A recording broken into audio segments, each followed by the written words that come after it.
La red de cocineros de Liberá es una red que se ha formado con cocineros populares, con productores. Hace 3 años fue una red que se armó de manera espontánea. Había una necesidad en la provincia de Corrientes de que estas cocineras, cocineros y productores sean visibilizados. Tenemos una zona turística muy importante que es la zona de Iberá.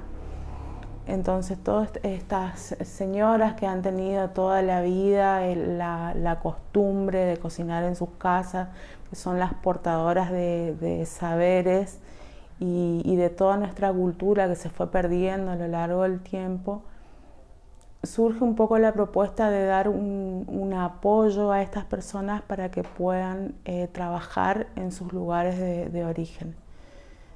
La red de cocineros de Liberá surgió sin buscar, no hubo una propuesta de parte de nadie de que se arme una red para trabajar. Simplemente éramos personas que estábamos buscando las mismas cosas en determinado lugar, coincidimos en espacio y tiempo para poder realizarlo. De ahí surge un grupo de personas, insisto, interesadas en trabajar. Nadie obligó a nadie a pertenecer ni a cambio de nada. Simplemente ellos se acercaron a la red y una premisa era que ellos compartan su gastronomía, que trabajen con productos locales, con productos de la tierra, para poder de esa manera ir fortaleciendo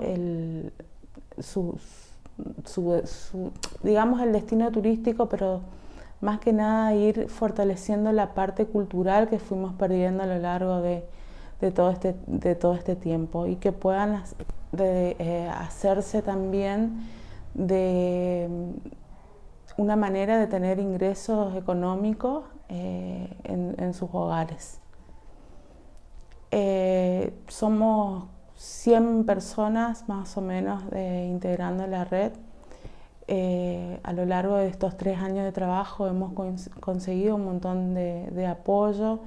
El gobierno de Corrientes se ha visto muy interesado en el proyecto y tal es así que hoy en día pasa a ser un programa del Ministerio de Turismo de Corrientes, la red de cocineros de Liberá.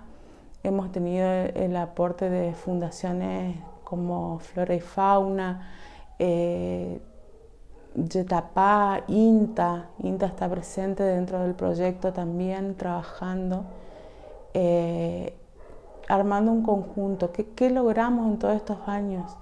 La visibilidad del producto de la red, de nuestra gastronomía. Hemos logrado a través de un montón de festivales a lo que hemos asistido a que se empiece a consumir otra vez nuestra gastronomía. Hemos logrado que cada uno de los cocineros vuelva a sentirse orgullosos de sus raíces y felices de poder mostrar lo que toda la vida hicieron, lo que sus padres, sus madres, sus abuelas les han enseñado y ha estado oculto durante tanto tiempo, solamente puertas adentro.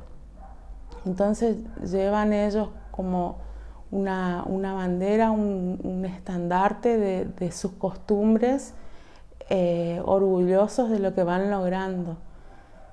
Es un poco que yo creo que el objetivo más importante de la red, además de que se ha armado una gran familia de cocineros en donde no existen prácticamente celos, donde se comparten recetas, donde se comparten historias, donde no existe la mezquindad de la gastronomía moderna.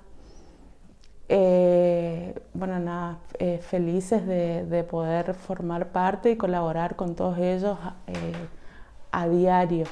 Podríamos estar diciendo que Cocineros de Iberá aporta a la producción de la soberanía alimentaria. Venimos trabajando ese caminito casi sin saberlo, es una palabra dos palabras nuevas que se han puesto de moda y por ahí no sabíamos que de alguna manera lo estábamos haciendo sin querer, sin saber, ¿no? Cada uno de los pueblos del interior de Corrientes tiene su huerta, tiene sus gallinas, tiene sus zapallos, tiene su pequeña producción que nada, que de ahí consumen y tienen su economía hogareña. Esa red que se armó con el productor local y el cocinero. Una de las premisas es que cada cocinero compre a un productor local dentro de su pueblo o que armen entre ellos esa red de compras, pero siempre trabajando harina de maíz, trabajando choclo, zapallo, mandioca, trabajando porotos de la zona. Es un poco eso también lo que se ha logrado en todo este tiempo. Además también hemos venido trabajando, además de la visibilidad de la red, de las personas y sus productos más que nada, se ha trabajado en una línea de capacitaciones en donde ellos puedan aprender a hacer para poder insertarse en el mundo gastronómico y poder vender de manera segura. Por ejemplo, una de las capacitaciones fue la de seguridad e higiene en alimentos, en donde ellos, cada uno puede contar con sus libretas sanitarias, donde han tomado los cursos, donde se han capacitado en ventas y algo de marketing de sus productos, en donde de a poquito fueron haciéndose emprendedores también. Han logrado mejorar la calidad de sus alimentos, se han mejorado espacios productivos, por ejemplo, de gente que hacía quesos caseros, de gente que hace dulces. Se ha logrado todo justamente con esta unión que se hizo de la red con instituciones que tienen que ver con la política, tanto nacional como provincial.